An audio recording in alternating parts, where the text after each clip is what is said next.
Hello YouTube, and welcome again to my channel. In this video I thought I would talk a little bit about what it was like growing up as one of Jehovah's Witnesses. Lots of other people have put their experiences out there, and there are some good, some bad, some crazy, some indifferent, what have you, the full spectrum. And I suppose like any other type of upbringing, there are good aspects to it, and there are bad aspects to it. There are people who are better at it, there are people who are worse at it, and what have you. So I'm not looking to do anything more than just to tell my experiences, and they're probably different from other people's.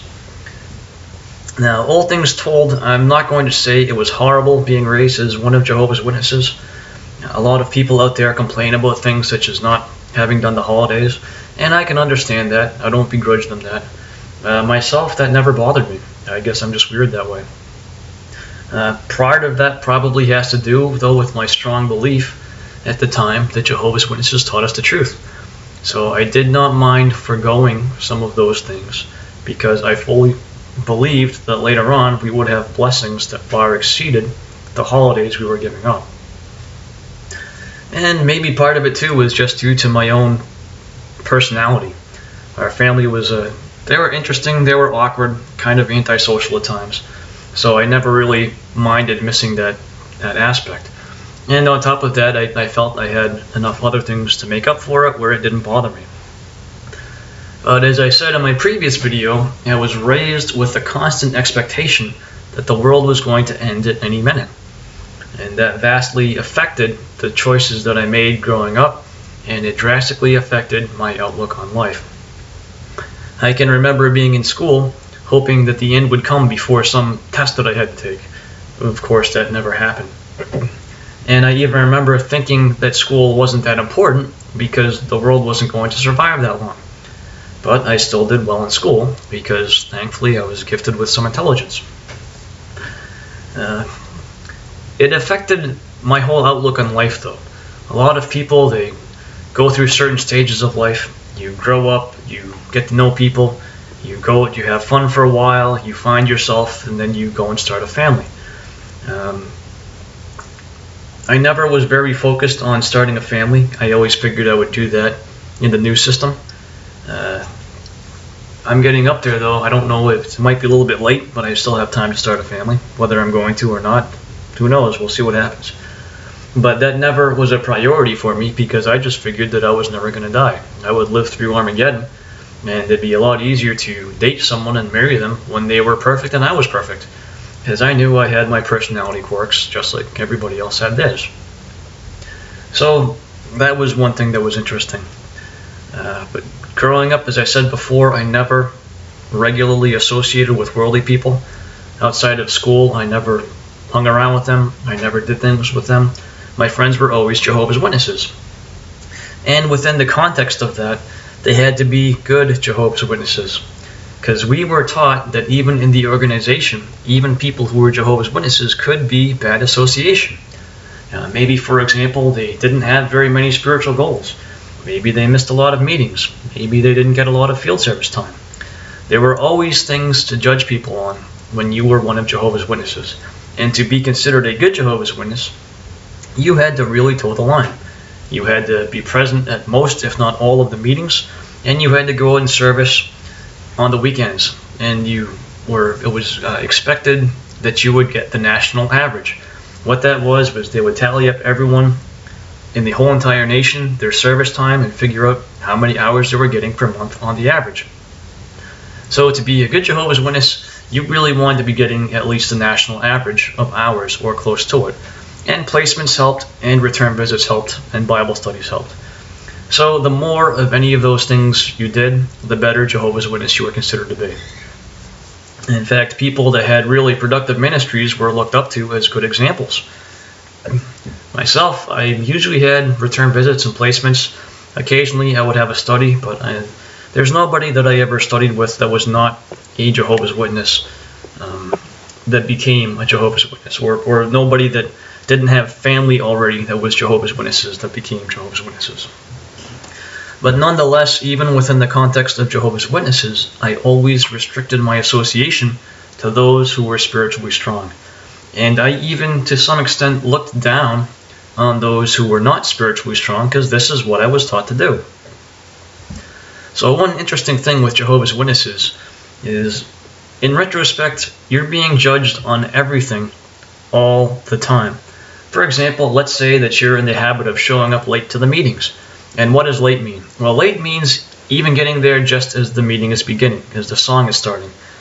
But if you're in the habit of doing that, that's looked down upon. If you skip a weekend or two in field service per month, that's looked down upon. If you don't answer at meetings during their question and answer sessions, that's looked down upon. If you don't participate in their theocratic ministry school and give good talks, that's looked down upon. If you don't toe the line completely and talk about spiritual things, that's looked down upon. If you watch movies that are not approved, that's looked down upon. If you listen to music that's not approved, that's looked down upon. If you entertain yourself in a way that's not approved, that's looked down upon. And the list goes on and on. There are any number of things that can be looked down upon as one of Jehovah's Witnesses. And even people that perhaps had mental problems and maybe missed meetings for those reasons, well, it was never understood. They were never given credit for the fact that they had legitimate reasons not to be there. And Jehovah's Witnesses do not in any way, shape, or form really even grasp the way mental problems work, which is kind of ironic because percentage-wise, a higher percentage of Jehovah's Witnesses deal with mental and emotional issues than the population at large, which directly undermines their claim to being the happiest people on earth. But that's a whole other discussion that we're not going to bother getting into here. But my main point of what I was saying there was to demonstrate that as Jehovah's Witnesses, you are judged on every single thing you do by every single other member of the congregation, and you are taught to be that judgmental as well. So the way that works is the better of a Jehovah's Witness you are, the more judgmental you will tend to become. There are exceptions to that rule. There are those who are really good Jehovah's Witnesses, as defined by Jehovah's Witnesses, that are non-judgmental.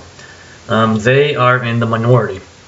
And typically the less judgmental Jehovah's Witnesses are typically not doing as much of the program as they should be, and that's why they're not so judgmental.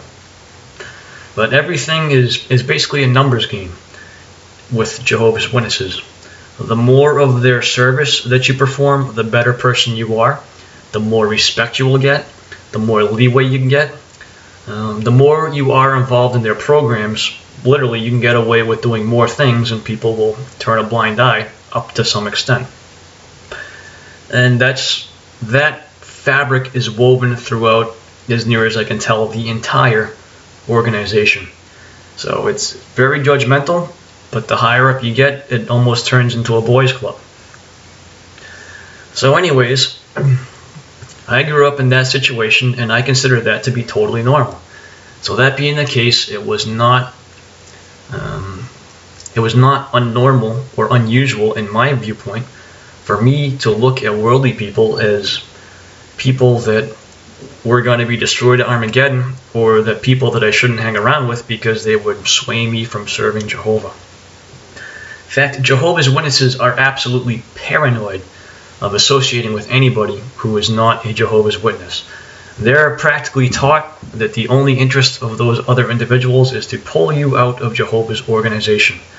And whether or not those people are good people, if they're living a good life, if they're family people, if they're productive members of society, it doesn't matter.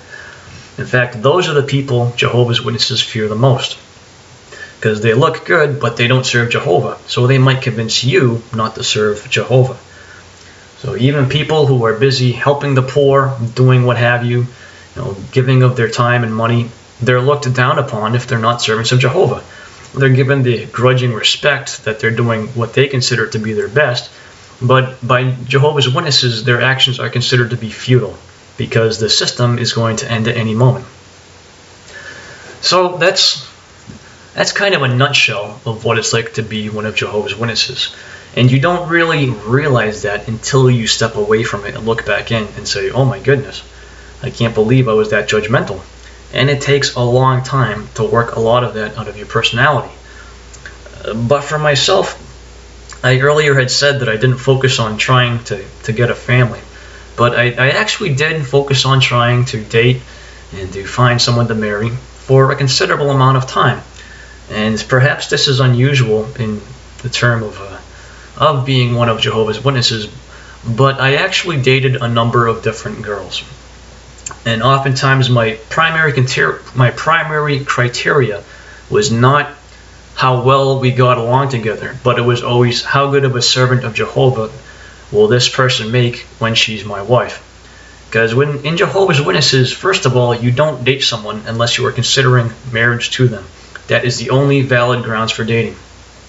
And second of all, you're basically taught that the most important criteria is that you have spiritual goals in harmony. And beyond that, the most important thing is that you are compatible. So there's a massively skewed viewpoint of dating for Jehovah's Witnesses. And being as that I was good and I told the lines, well, that's the way I did it. And my particular congregation, one of their traits is that they were literally psychotic about people who were dating. As soon as somebody started to date, it became the gossip mill started, the rumor mill started, people talked about it. The elders got involved, they advised caution, and it just was a highly stressful thing. You felt like everybody was watching you, and you felt like your whole life was a matter of public opinion for people to talk about, and you had to be concerned about setting a good example and not doing the wrong thing and not getting in trouble. And that's what dating was like. In fact, to put this in perspective, there was one time when I was dating, and during this time I was actually a coordinator. Actually, I'll tell two stories about this. Twice I dated when I was coordinating a body of elders. One of these times, the person I dated, she happened to be the only person in her congregation really of eligible dating age. She was in her early to mid-20s at the point, and she was a fairly spiritually strong individual.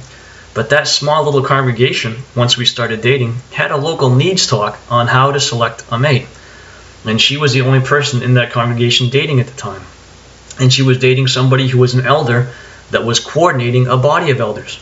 So that explains the level of paranoia that goes with Jehovah's Witness dating. And a second time, I dated a girl from far away, and she had a father who was an elder. And again, at this time, I was coordinating a body of elders. And this girl, or not this girl, but her father wanted to talk to my other elders, and he wanted to talk to my circuit overseer. So I provided that contact information. That brother called those elders, and he called the circuit overseer, and then he found a way to find more people that were elders that would know me, and he called them and asked them about me. And he had her ask me a whole laundry list of questions about who I was and what I had done.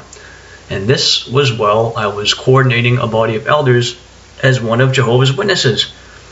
The pressure was insane. It was absolutely crazy. That particular time it didn't work out because I think that girl had some pretty deep-seated emotional problems, and her father probably did too. But that's just the insanity of what it's like to grow up and to date and to just try and live your life when you're one of Jehovah's Witnesses. But through all that, I still was doing my best to toe the line, to be a good example, to encourage others to do their best to serve Jehovah. I always did my best to work with people as I could, to be friendly and not to be a jerk. But there that is. So growing up was really strange. A lot of things I look back on were really strange. And well, hey, it's part of life. So that's my story for this time. Next time, I think I'll talk a little bit about what it was like serving as an elder. So thanks for listening.